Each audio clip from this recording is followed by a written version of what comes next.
சற்றுமுன் ஜாமீனில் விடுதலை ஆகிறார் அரவிந்த் கெஜ்ரிவால்.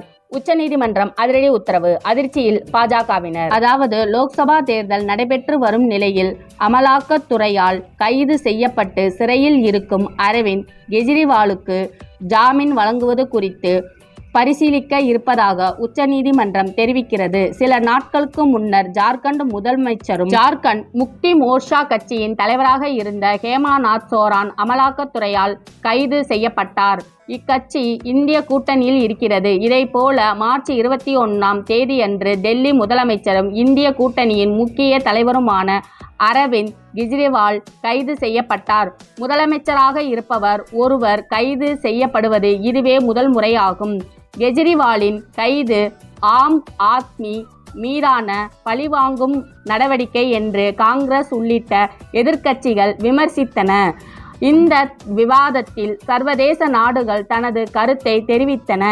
இந்த நிலையில் அரவிந்த் கெஜ்ரிவால் அமலாக்கத்துறையின் கைது நடவடிக்கையை எதிர்த்து டெல்லி உச்சநீதிமன்றம் மனு தாக்குதல் செய்தார்.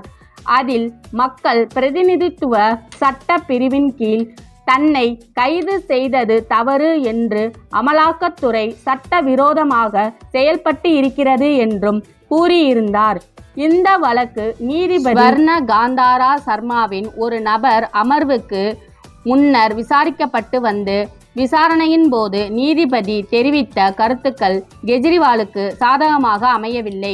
ஒருபுறம் கெஜ்ரிவால் தனது பதவியை ராஜினாமா செய்தது அமலாக்கத்துறைக்கு சவாலானதாக பார்க்கப்படுகிறது. மறுபுறம் கெஜ்ரிவாலுக்கு ஜாமீன் வழங்கக்கூடாது என்று அமலாக்கத்துறை கூறியிருப்பது தேர்தல் நேரத்தில் ஆம் அமித்ஷாவுக்கு நெருக்கடியாக ஏற்பட்டுள்ளது. இப்படி இரு தரப்பும் தங்கள் நிலைப்பாட்டில் உறுதியாக இருக்கும் சூழலில் கட்சியை காப்பாற்ற அரவிந்த் கெஜ்ரிவால் மனைவி சுனிதா கெஜ்ரிவால் நேரடியாக களத்தில் குதிக்கிறார். அதே நேரம் ஜாமீன் கோரிய வழக்கில் உச்சநீதிமன்றம் இன்று பாசிட்டிவ் சிக்னல் கொடுத்திருக்கிறது.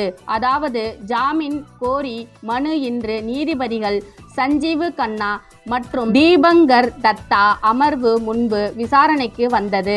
அப்போது நீதிபதிகள் இந்த வழக்கின் விசாரணை நீடிக்கும் என்று எதிர்பார்க்கப்படுகிறது. விசாரணை நீண்ட காலம் நடைபெறும் நிலையில் லோக்சபா தேர்தலை கருத்தில் கொண்டு இடைக்கால நிவாரணமாக கெஜ்ரிவாலுக்கு ஜாமீன் வழங்குவது குறித்து பரிசீலிக்க இருக்கிறோம். நாங்கள் இன்னும் ஜாமீன் வழங்கவில்லை, வெறுமென பரிசீலிக்க இருக்கிறோம், அவ்வளவுதான் என்று கூறியுள்ளார்.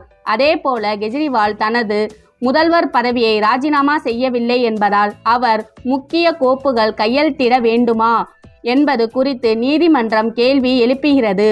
ஒருவேளை ஜாமீன் வழங்கப்பட்டால் எந்த மாதிரியான நிபந்தனைகள் விதிக்கப்பட வேண்டும் என்றும் குறித்த அமலாக்கத்துறைக்கு நீதிமன்றம் கேள்வி எழுப்பியுள்ளது. ஏறத்தாழ 1.5 மாதங்களாக சிறையில் உள்ள கெஜ்ரிவாலுக்கு ஜாமீன் வழங்குவது குறித்து பரிசீலிக்கப்படும் என்று நீதிமன்றம் கூறியிருப்பது ஆம் அமித்ஷா கட்சியினருக்கிடையே வரவேற்பை பெற்றிருக்கிறது. இந்த நிலையில்தான் சரியாக லோக்சபா தேர்தல் நடப்பதற்கு முன்பே திட்டம் போட்டு பாஜகவினர் அரவிந்த் கெஜ்ரிவால் கைது செய்திருப்பது மிகப்பெரிய விவாதமாக பேசப்பட்டு வந்தது. தற்போது வாக்குப்பதிவு எண்ணிக்கை முன்பாகவே கெஜ்ரிவால் ஜாமீனில் விடுதலையாவதற்கான வாய்ப்புகள் இருப்பதாக நீதிமன்ற வட்டார தகவல்கள் தெரிவித்து வரும் தகவல் பாஜகவினரை அதிர்ச்சி அடைய வைத்து வருகிறது.